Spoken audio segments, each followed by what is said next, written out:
আজি গাহৰি মাংস পুৰি খালোঁ। আজি 2 জানুৱাৰী তাৰিখে মই এনেদৰে ওলাই আহিছোঁ গৰু নিবলৈ বুলি। এয়া আজি আবেলিৰ দৃশ্য, 2 জানুৱাৰী 2026।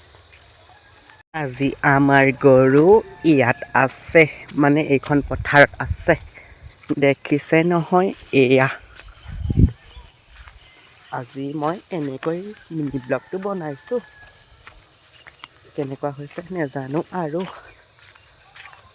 মই যাওঁ এই আলি চাইডে, খুৰীয়ে গৈছে এইফালে পথাৰৰ মাজে মাজে, তো গৈ থাকোঁ এতিয়া।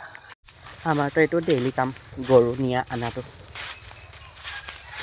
ইফালে এটা গৰু বান্ধি থৈছে তোক, এইটো পোৱালিটো, নতুন পোৱালিটো। পোৱালি পোৱালি পোৱালি শুই আছে। এইটো পোৱালি শুই আছে এইফালে। এয়া কি হৈছে?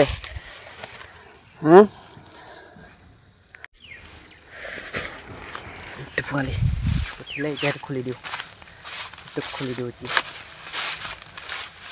পিছবেলা গৰু আনি সন্ধিয়া সময়ত আমি এনেদৰে গাহৰি মাংস পুৰি খালোঁ। দেখিছেনে এইফালে মাংস পৰি আছে। আৰু মোৰ মিনি ব্লগটো আজি ইয়াতে সামৰিছোঁ। অন্য এটি ভিডিঅ'ত আকৌ লগ পাম। ধন্যবাদ।